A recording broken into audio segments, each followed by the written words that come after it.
Hello and welcome. My name is Jason White, and this is Jason's Weird Reads, and today I'm going to be doing yet another book tag. I know, it's weird. I don't generally do book tags, but lately I've been doing a lot of them. But this is one I used to do all the time. I did it every year because it's sort of like an annual thing that you can use to help keep track of your reading year. And so, of course, you saw the title. It's the end of year book tag, and it's funny because every time I see this come up, it starts coming up, I swear, around August or September, and I'm like, end of year? It's only halfway through.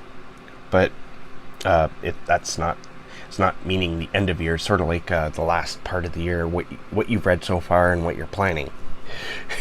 And I always forget that. I don't know how. So let's get into it, shall we?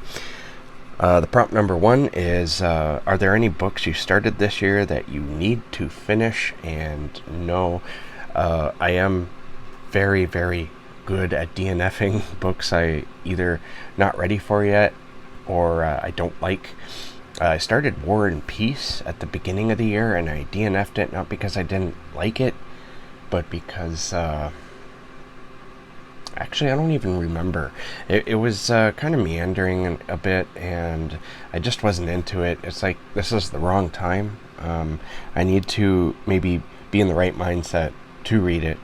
And the guy, my friend, Michael, who I was buddy reading with, he kind of bailed on it, so that really killed it for me, too. And so I just said, screw it, But I don't plan on finishing it, and if I do go to finish it, I'm probably going to start over again. So, other than that, there's like a couple of books I'm reading now, and I got to finish those, and I'm enjoying both of those. And that would be my answer for that. Prompt number two: do you have any autumnal books or a book to transition into the end of year? And yeah, I have read, I mean, I am a horror booktuber, so I tend to read a lot of more like Halloween-ish type stories at this time of year.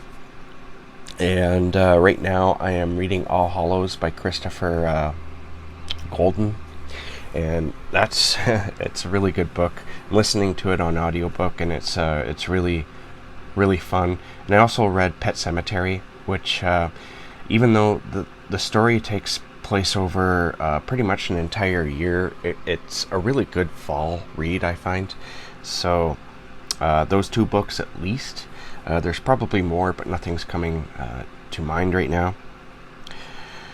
Prompt number three: is there a new release you're still waiting for? And there are. I think one of them may have been released now, but I could be wrong. And that is A Haunting on the Hill by Elizabeth Hand.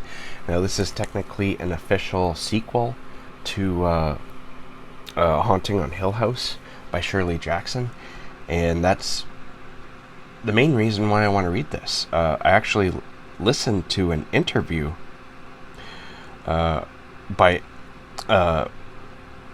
I can't remember where, but Elizabeth Hand was on a podcast. I think it might have been Tananarive Dude's podcast. She has a podcast with her husband, and they talk to authors and they give writing advice.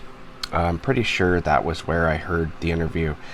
No, it wasn't that. It is on the Talking Scared podcast, and it was a fantastic interview. I can't remember the host's name, the guy who runs that podcast, but man, he's really good.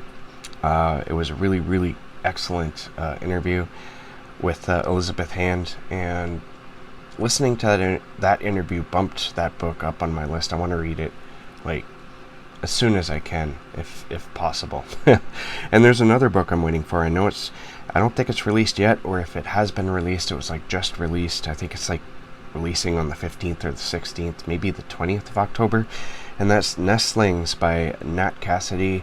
From my understanding, it's a vampire story, and I love vampire stories, and I really want to check out Nat Cassidy.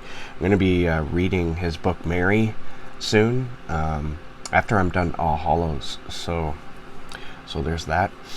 Prompt number four: what are 3 books you want to read before the end of the year? Well, there was 2.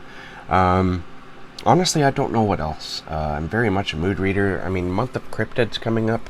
There's a bunch of books that I want to read for that. I have a TBR video for that, and so there's like 4 books on that, 4 or 5 books. Prompt number 5: is there a book you think could still shock you and become your favorite book of the year? And there's 2 books that I know are number 1 and number 2. I don't think, honestly, that anything can beat those books. You're gonna have to wait until the end. If you've been watching me all year, you probably know what those books are, but you're gonna have to wait until the end of the year to find out for sure. Anyways, I don't think anything could beat those 2 books. Honestly, it could happen, but I don't think so. And prompt number 6, the final prompt here: have you already started making reading plans for next year? And yes, sort of, I have, because I want to do. I don't want to stop doing the month of cryptid. I want November to be the month of cryptid every year for a little while, anyway. And so I'm planning on that. And there's probably going to be another week of weird that Crystal asked me to host with, and so I'm planning on doing that as well. Other than that, no. And you know what? I think there was a question in one of these. It's not here in my my list of questions. Oh no, it's like the next year, the New Year tag or whatever. But it's like, are there any books next year that you're looking forward to? And I'm terrible with that. I just can't follow that kind of stuff for some reason. So there's my end of year book tag. That is sort of where my year has been and where I'm hoping it's going to end. And thank you for watching. Keep being safe and keep being creative, and I'll catch you guys in the next bookish video.